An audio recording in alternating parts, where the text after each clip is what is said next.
You ever have an old timer on the job look at you, dead serious, and tell you that renting is just throwing your money away? Like clockwork, every break room, every tailgate meeting.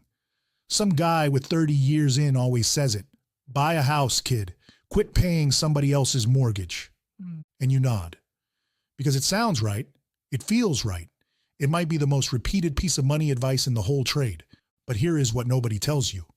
Owning a house throws away money too. A whole lot of it.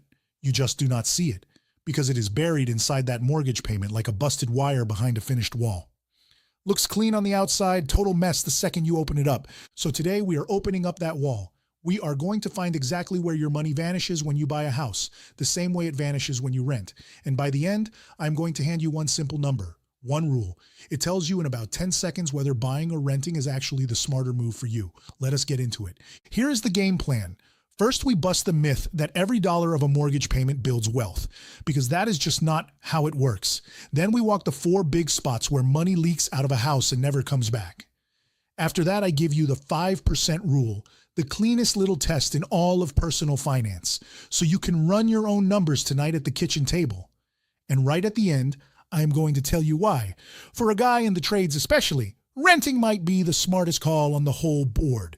Do not skip that part. I am not a financial advisor. Nothing in this video is financial advice. This is for educational and informational purposes only. Always talk to a licensed financial professional before making any major decisions about your money. All right, the big lie. When somebody tells you renting is throwing money away, what they are really saying is that buying is not. That every dollar you hand the bank turns into something you own. Equity, wealth, a little brick of money with your name on it. Man, I wish. When you make that mortgage payment, only a sliver of it actually goes toward owning the house. The rest gets eaten alive before it ever touches your equity.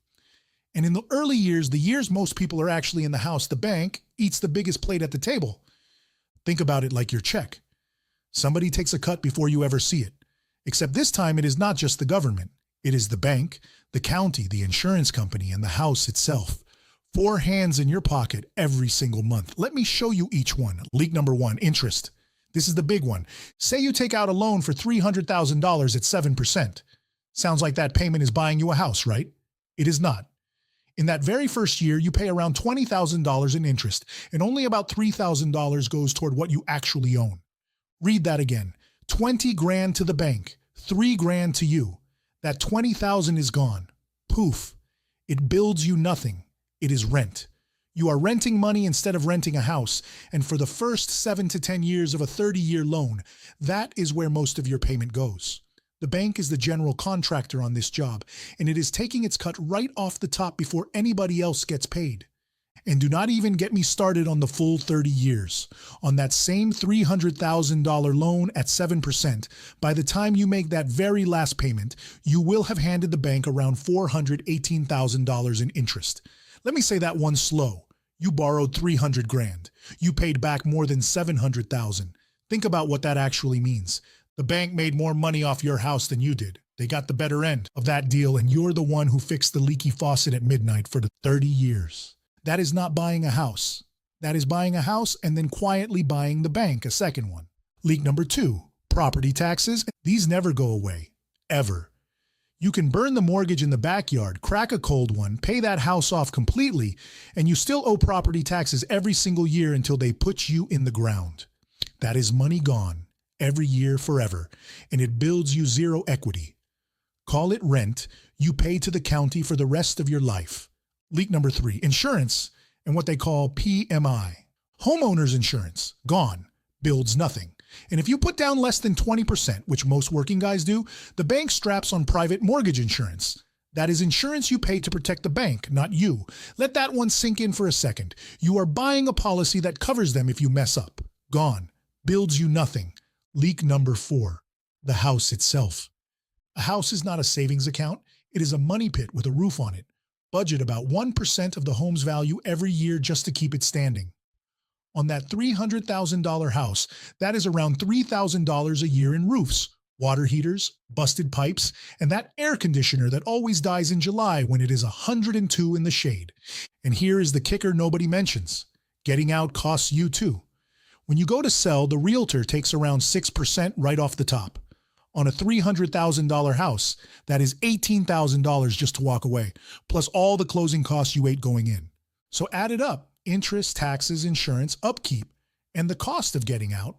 That is a giant pile of money that does the exact same thing rent does. It disappears. The only difference is they hid it from you inside one word: owning. So how do you actually know? Buy or rent? Here's the shortcut I promised you. The 5% rule. Take the price of the house, multiply it by 5%, divide that by 12.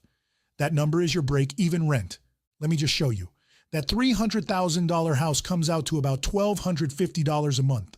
So if you can rent the same kind of place for less than $1,250, renting is the smarter move. If rent is way more than that, buying probably wins. That is the whole test. 10 seconds at the kitchen table. And that 5% is not some number I made up. It is just the real cost of owning. The taxes, the upkeep, and the bank's cut, all rolled into one easy figure so you do not have to do the heavy math. So if a comparable place rents for under $1,250 a month, the math leans toward renting, but only if he does one thing. He has to invest the difference. The down payment he did not spend, and the money he saves every month has to go to work in something that actually grows. If he blows it on a new truck and a base boat, then yeah, the old timer was right.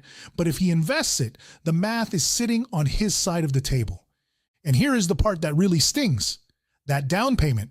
Say you put 20% down on the $300,000 house. That is $60,000 frozen solid in the walls, doing nothing you can actually touch. Now, picture that same 60 grand invested instead, left alone to grow at a normal market return for 30 years. That one chunk of money by itself could turn into well over $500,000. More than $500,000 from the down payment alone, money the owner buried in the drywall and forgot about. Let me make it real. Two guys, same crew, same paycheck. One buys, one rents the cheaper place and invests every dollar he saves. 10 years roll by. The owner has built some equity, sure, but he also paid all that interest, all those taxes, all those repairs, and a new roof he did not see coming. The renter. He has got an account that has been compounding the whole time, and he can pick up and move for work whenever he wants. After 10 years, the renter who actually invested is often sitting on just as much, sometimes more, and he is not chained to a single zip code to do it. Now I'm going to be straight with you because I'm not here to sell you on renting either. Owning has two real advantages worth respecting. One, your payment is mostly fixed, while rent tends to creep up every single year. Stay put long enough and the guy who locked in his payment is sitting pretty while everybody around him watches rent climb. Two, a mortgage is forced savings. It makes you build equity whether you have the discipline or not. And for a lot of guys, that forced part is the only reason they ever save a dime.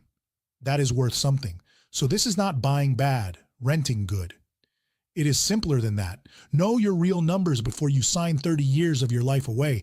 And listen, this next part matters more for us than for almost anybody. You get laid off, or the best job of your career opens up 3 states over. The renter gives his notice and he is gone in 30 days. The owner, he is stuck. He is trying to sell into a slow market, or he is paying a mortgage in one state while renting a room near the new job in another. 2 roofs, 1 paycheck. I have watched good hands turn down the best money of their lives because they could not unload the house fast enough. So the next time some guy on the crew tells you renting is throwing money away, you can just smile and nod. Because now you know the truth. Owning throws money away too. Interest, taxes, insurance, upkeep. 4 hands in your pocket every month, same as rent, just better hidden. Buying a house can absolutely be the right call. If you're going to stay put for 10 years or more, if the numbers beat that 5% line, if you're ready for the surprise bills when they come, then buy and buy with your eyes wide open. But if you are a guy who chases the work, do not let anybody shame you into a mortgage. Renting is not throwing money away. Renting is keeping your money fast, flexible, and ready to move when the next job calls. So run the 5% rule tonight before your next paycheck even hits. Then you decide, not the old timer in the break room.